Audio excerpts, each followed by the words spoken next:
Hey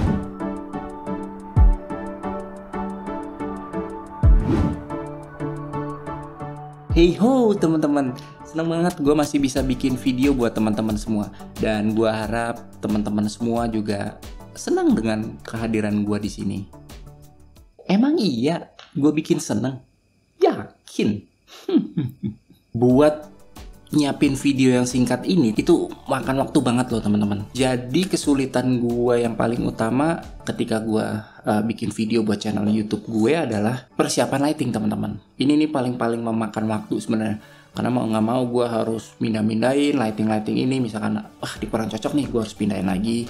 Dan jujur gue juga nggak punya ruangan khusus untuk gue melakukan syuting. Jadi setelah gue melakukan take untuk channel YouTube gue, jadi mau nggak mau gue harus melakukan bongkar pasang lagi untuk dikembalikan ke tempat semula. Nah, di video kali ini gue cuma mau ngasih lihat setup tour supaya teman-teman juga mungkin bisa mendapatkan insight, dan yang baru mau mulai untuk bikin channel YouTube bisa melihat setup dari yang gue pakai ini dengan perlengkapan yang sebenarnya masih dibilang sangat-sangat sederhana teman-teman, dan gue coba memaksimalkan dengan perlengkapan yang ada supaya lebih enak dilihat untuk kehidupan channel YouTube gue. Penasaran mau lihat gearnya kayak apa dan perlengkapan dan persiapannya bagaimana saat gue mau membuat video YouTube? Yuk kita lihat. Oke teman-teman, selamat datang di kediaman gue. Sebenarnya ini adalah tempat gue biasanya syuting.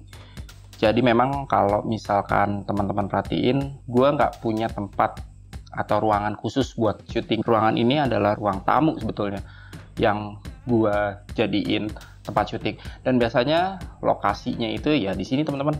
Biasanya di sini, dan ruangan ini biasanya gue pakai banyak buat gue motret, kemudian buat gue bikin video, atau buat anak gue sekolah juga. Nah ini dia nih. Ini hanya lighting sederhana gue yang biasa gue pakai buat syuting video buat channel YouTube gue. Jadi ini softboxnya dari Godox ukuran 120. Wait, gue putar dulu. Nah ini dia nih softboxnya Godox. Jadi ini udah gue pakai grid. Kemudian ukuran 120 tadi udah gue sebutin ya teman-teman. Light standnya, ini light standnya Takara. Kalau misalkan teman-teman mau light stand untuk dijadikan boom stand, teman-teman lebih baik carinya yang model begini teman-teman. Kenapa? Karena dia lebih kuat menahan dibandingkan dengan nih teman-teman. Ini adalah yang sebelumnya. Yang model begini nih justru menurut gue nggak awet karena dia nggak bisa menahan beban jadinya. Jadi tumpuannya ada di sini. Ini kalau dipakai buat lama-lama akan hancur. Oke, ini sangat berpengaruh ya teman-teman. Kalau misalkan teman-teman mau menggunakan lampu dan menggunakan softbox kayak gue, bisa menggunakan ini. Gue apa ini sebutannya lah, ntar gue tulis di kolom deskripsinya. Dan kemudian lampunya sendiri gue pakai True Force kayak yang udah di video gue yang ada di sini nih. Nanti itu gue pakai True Force juga, itu gue udah jelasin detail di situ. Terus pakai single lamp holder. Nah, nih teman-teman ya, ini jadi kendala juga nih kabelnya. Kabel ini, nih, coba teman-teman perhatiin, itu hanya sampai segini teman. Bisa dilihat nggak tuh? Bisa bayangin kan? Pendek banget. Jadi, gue mengakalinya adalah ini gue potong, jadinya ya segini. Ini gue hidupin dulu kali ya sekalian. Jadi lumayan nih untuk supaya nggak ribet, jadinya lumayan panjang, jadi 6 meter ini dengan totalnya. Terus tuh ada lampu ini, lampu meja belajar. Lampu meja belajar ini berfungsi banget ketika gue mau syuting, ketika belakangnya sosok vignette gitu. Nah untuk background, jadi standar banget alat-alat yang gue pakai sebenarnya teman-teman. Tinggal gimana caranya kita memaksimalkannya aja. Nah itu teman-teman bisa mengakalinya dengan menggunakan lampu meja belajar ini untuk supaya cahaya terang kayak halo effect gitu di kepala. Terus apa lagi ya? Ini lampu yang sangat membantu juga teman-teman nih. Wait, gue hidupin dulu. Oke.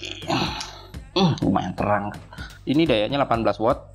Biasanya ini gue pakai buat rim light atau untuk background juga. Ini kemarin gue juga buat motret yang light painting.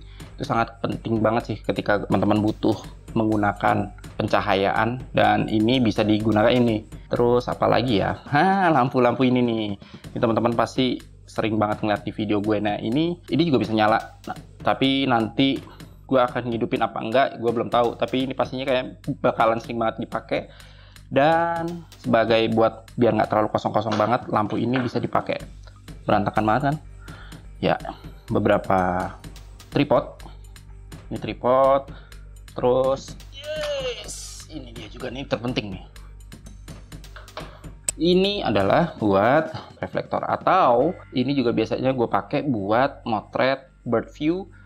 Jadi kamera gue taruh di ujung sini, ujung di sini nih, dikasihin ball head. Jadi posisinya kamera bisa menengadah ke bawah atau menghadap ke bawah. Kemudian apalagi? Light stand ada 2. Terus, nah ini juga nih. Ini sebenarnya stand simbol, tapi bisa gue pakai juga sebenarnya untuk ya kadang-kadang buat backdrop, atau kadang gue pakai buat boom mikrofon gue. Nah, lalu apalagi? Nah ini sih biasalah ya, kemarin abis buat kelulusan anak-anak gue.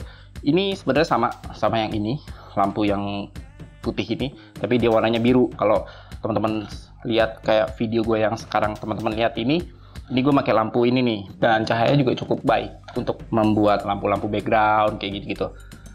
Terus yang pasti teman-teman butuh kabel roll nih buat nyambungin kelistrikan semuanya.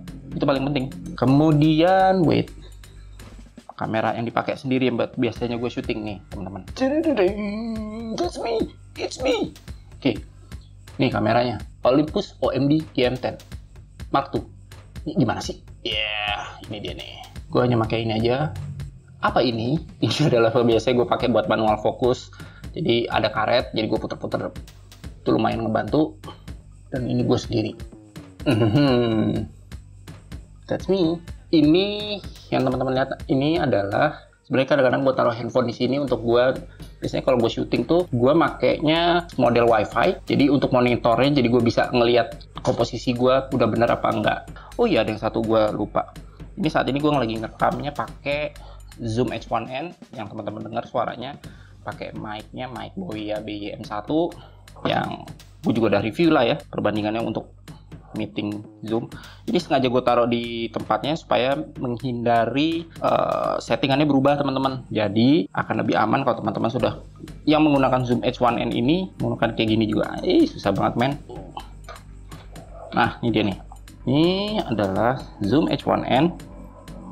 Gue sambungin mic Boya gue karena ini adalah audio recorder. Jadi ini sangat penting banget gue punya audio recorder seperti ini.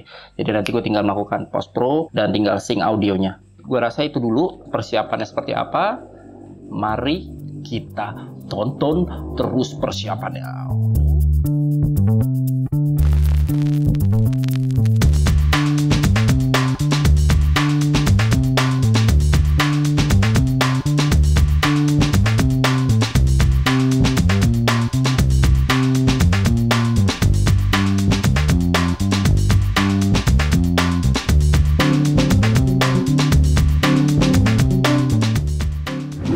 Semoga video gua bisa ngasih manfaat buat teman-teman semua. Ya kalau nggak bermanfaat, sekali lagi mohon maaf lahir batin teman-teman. Maaf banget. Lihat video lainnya, silakan teman-teman bisa klik atau nih bisa lihat video gue lainnya di kanan gue atau di kiri teman-temannya. Nah, kiri teman-teman. Klik nggak ya? Diklik nggak ya videonya?